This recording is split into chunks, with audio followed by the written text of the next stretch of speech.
What's the most painful thing you were wrongfully accused of? The detective at my door had already decided I was guilty before I even opened my mouth. Where were you Tuesday night between 9 and 11 p.m.? He asked, notepad ready, like he was just going through the motions. Home, alone, having a panic attack. I watched his expression shift from professional skepticism to something close to disgust. Because what kind of alibi is that? What kind of person admits they were curled up on their bathroom floor, hyperventilating into a paper bag? That Tuesday night had been brutal. One of those panic attacks where your chest feels like it's caving in and every breath requires conscious effort. I turned off all the lights, unplugged my phone, and spent 2 hours convincing myself I wasn't dying. What I didn't know was that 3 miles away, someone in a silver Honda Civic had hit a 67-year-old man crossing the street and drove off, left him to die alone under a streetlight. Someone driving the exact same car as mine. The victim's daughter, Sarah, was devastated, and rightfully so. When police released the suspect vehicle description, silver Honda Civic, she posted in every local Facebook group begging for information. Someone in my neighborhood saw my car parked outside my apartment and sent her my license plate number. From there, she found my Facebook profile and decided she'd found her father's killer. The post went viral within hours. My photo, my full name, my home address. This coward is responsible for our father's death and won't even admit it. Share this everywhere.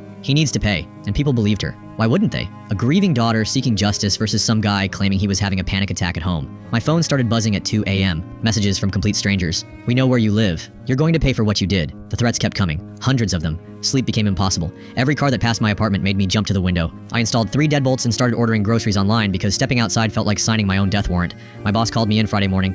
Door closed, serious face. We have to let you go. This situation is affecting the company. 6 years of perfect performance reviews meant nothing. A week later, eviction papers. Other tenants are uncomfortable. People keep showing up screaming your name in the hallways. Mrs. Chen from 3B, who used to smile and wave, now crossed the street when she saw me coming.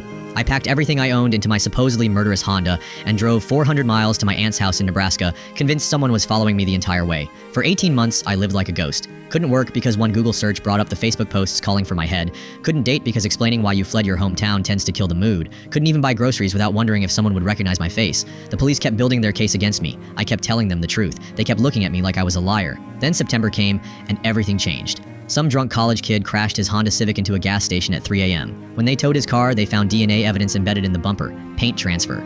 Pieces of the victim's jacket still stuck in the metal. The real killer had been driving around for over a year with murder evidence literally attached to his car. Sarah's family issued a public apology. The news ran corrections. Police dropped all charges and promised to contact social media platforms about removing the posts. But the internet doesn't work that way. The same people who'd sent me death threats now claim the evidence was planted, that I had connections protecting me. They'd rather believe in some massive conspiracy than admit they'd tried to destroy an innocent person's life. It's been 3 years now. I still live in Nebraska, still work a job that pays half what I used to make, still flinch when strangers look at me too long. I can't go home because the people who wanted me dead are too embarrassed to admit they were wrong. The real killer got 15 years in prison. I got a lifetime sentence courtesy of social media justice.